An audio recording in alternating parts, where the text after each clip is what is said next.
तीर्थ नगरी पुष्कर में कलश व भागवत पुराण की शोभा यात्रा के साथ आज से पाराशर फार्म हाउस में 7 दिवसीय भागवत कथा का शुभारंभ हुआ। आयोजक परिवार के दामू पाराशर ने बताया कि सुबह सरोवर के मुख्य गौ घाट पर कथा व्यास पंडित पवन कुमार शास्त्री के सानिध्य में भागवत जी और कलशों की पूजा अर्चना की गई। इसके बाद गाजे बाजे के साथ कलश व भागवत पुराण की शोभा यात्रा निकाली गई, जो मुख्य बाजार से होते हुए कथा स्थल पहुंची।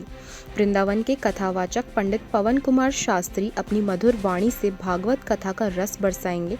शास्त्री ने कहा कि 7 जन्मों का भाग्य उदय होने से पुष्कर तीर्थ में भागवत कथा आयोजन और सुनने का अवसर मिलता है। भागवत कथा सुनने से जन्म जन्मांतर के पाप दूर होते हैं। आयोजक गंगा देवी धर्मावत परिवार के अशोक पाराशर ने कथा प्रतिदिन दोपहर 3 से शाम 7 बजे तक होगी। इस दौरान कथा प्रसंग के अनुसार हर रोज अलग अलग सजीव झांकियां सजाई जाएंगी तथा उत्सव मनाए जाएंगे। मुख्य रूप से कथा के चौथे दिन कृष्ण जन्मोत्सव धूमधाम से मनाया जाएगा।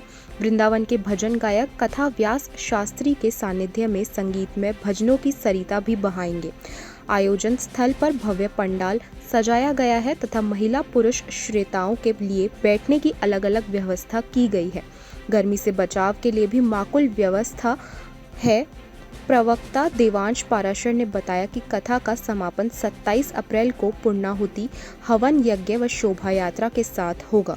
श्रीमद् भागवत का आयोजन ये भगवान की भाग्योदयन बहुजन्म समर्जितेन सत्संग मम चलबते पुरुषो यदावै। एक जन्म के नहीं कई जन्मों के जब पुण्य उदय होते हैं तब कहीं भागवत श्रवण का फल प्राप्त होता है। और तीर्थ नगरी पुष्कर जहाँ पर एक माला भी करने से अनंत पुण्य फल प्राप्त होता है। जहाँ पर हरि नाम का कीर्तन भागवत का श्रवण जीवन को उन्नतिशील बना करके और अपने पितरों के कल्याण के लिए सदैव तत्पर रहते हैं। क्योंकि इस तीर्थ नगरी में आकर के और भागवत का श्रवण करने से जीव का कलमश तो समाप्त होता ही है, उसका भाग्य भी होता है। क्या संदेश दे दो इस माध्यम से आप?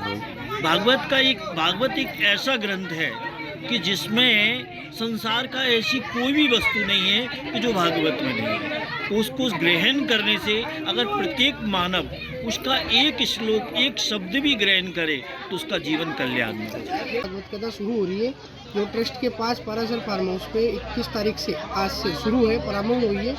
टाइमिंग है 3 से 7 बजे तक का। ये किन की ओर से हो रही है, कैसे प्रेरणा मिली आपको? देवी धर्मावत परिवार की ओर से कथा कराई जा रही है और कथावाचक है पवन जी शास्त्री वृंदावन से।